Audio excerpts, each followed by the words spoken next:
Yeah. When you get close to getting Yeah. AP, everybody calm. Yeah. Hey. Get closer. See, Get closer. yeah. You got to win some more games. Appreciate y'all being here. Short week. Everything's been fast, condensed. Yesterday was sort of a Tuesday, Wednesday. Sunday was a Monday. Today's a Thursday in our world. Tomorrow's a Friday. So back-to-back road trips against really good opponents. Charlotte's a really good football team. On film, they're as talented as anybody in our conference. I mean, I watch them, and athlete for athlete, they are really, really good. So we got to work it out for us, and it's going to be a hostile environment. We got to be ready to play. So with that, a little bit of questions. What concerns you the most about Deshaun Hurdle, their quarterback? I guess he didn't start last week, but he came in and, yeah, he's got a really big arm. He can throw it. I would guess he had a 60-something yard completion, I believe, on the one post, but it was probably a 70-plus yard throw if you just actually tracked the yardage because it's a little bit diagonal. He's got a huge arm. He's a good runner, very talented, gifted athlete. I think he's an elite just athlete, and he's got a huge arm. I mean, the shot plays really scare you with him. So he's an explosive play waiting to happen, throw game or run game. So we've got to be really good if he is the guy. If he's not the guy, got to be ready for whoever. But you have to prepare for both. And are they different in a way, or do they play? I think their skill sets may be different to some degree. I think their offense, they know who they are. They've got a really good offensive identity. Just like anything, one guy may be better in a certain area of his game, so you have to know kind of maybe what a guy's strengths are. But the offense is good either way. They really lean on the run game a lot too. They got a great running back group and a really good O-line. This team is really good. Like I can't tell you enough. Like the record, you can throw that out. Watch them on tape last week against Memphis. They're really good. So we've got to be prepared.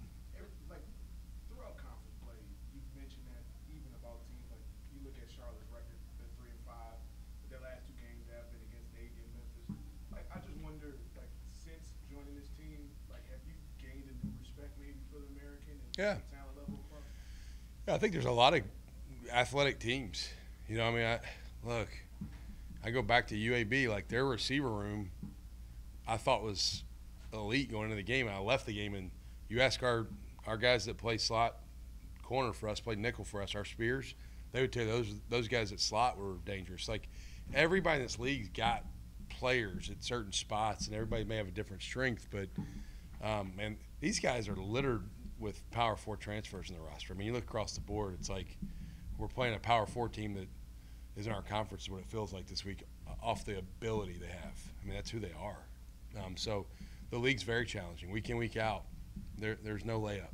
In a short week, what do you feel like is the most important thing to key in on as a team to have success?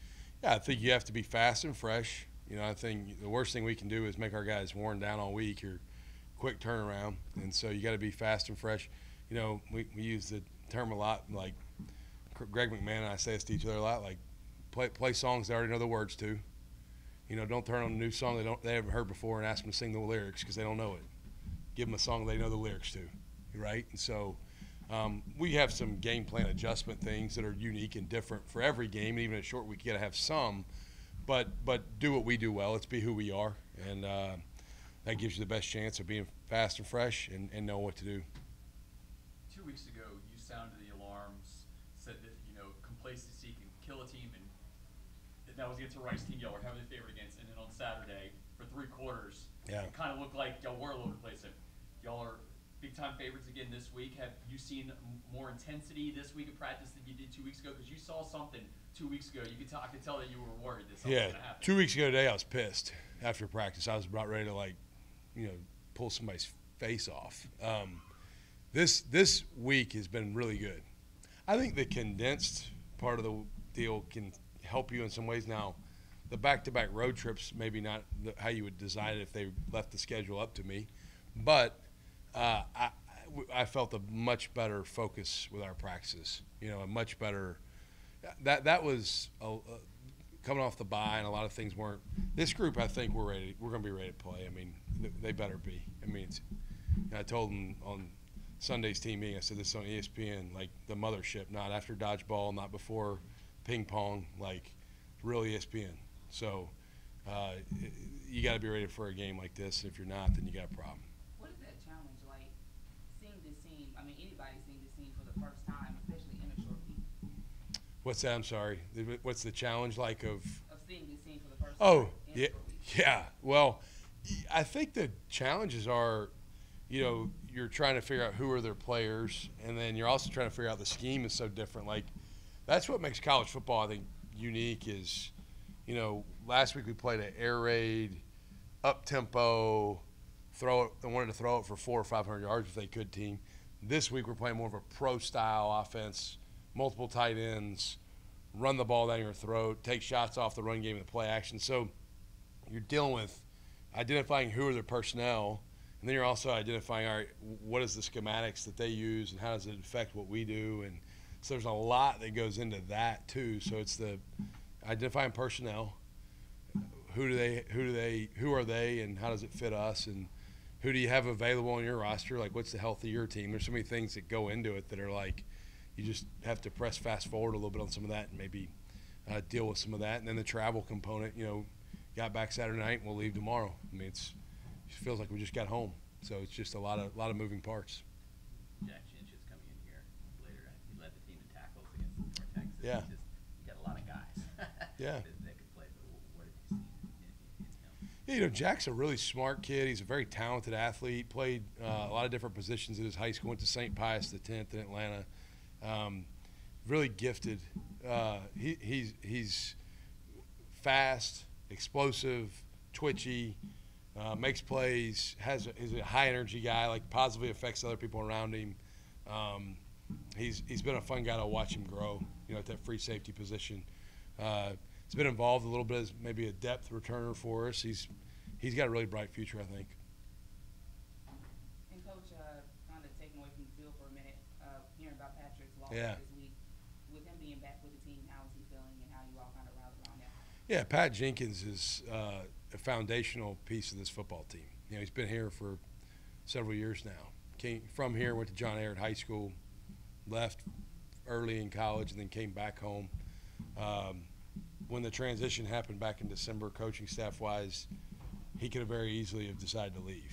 There's a lot of people that would have loved for him to go somewhere else, and he chose to stay. I think Mom was a big component of that. He lived with Mom, and cannot understate their relationship. I mean, he's a special guy, and we talk about family, we live it. Like, he's family to us, and he's back with his team, and I think he's better for that. I know we're better for it too, but you could not ask for a more quality young man than Patrick Jenkins. I mean, heartbreaking situation, but we love him, and it's been a joy having him back, and we're walking through this together with him because that's what families do. That's what we are, and man, we love Pat Jenkins. Speaking of family, what is the Sumrall game plan for Thursday night? I mean, you got a whole squad of kids. Yeah. Are they is the Miz going to try to run them out early, get back in the game? How are we working Thursday? Well, I just found out last night. I think my street's like shut down or something. So, whatever they're doing, I can guarantee you, my wife will have the game on. Like, she's addicted more than I am. She's watching it. So they'll have the TV out. They'll be watching it. I'm sure they'll dress up. I asked my son what he was dressed up as. He said a football player. I'm like, come on, we got to be more original than that. But that's not very creative. But they'll be watching it. They'll be watching it. So they'll probably try to get a little trick or treating done. But they'll watch the game. The kids love it. It's pretty neat that y'all are playing on Halloween and Thanksgiving. Yeah, that's right. I hadn't thought about it really.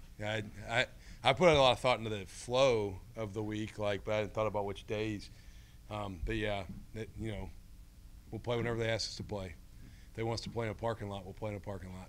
Well, at least there's no bowl game until Christmas Day, I don't think, anymore. So There's not. So we're Okay, gonna miss there you that. go. You We're don't gonna. get a holiday. I do know that there's not anymore on Christmas Eve, but there's not one on Christmas Day. So we'll at least get one day to do family. Anything else? Awesome. Thank Thank you, y'all. Joe. Appreciate Thank y'all. you. Thanks for being here.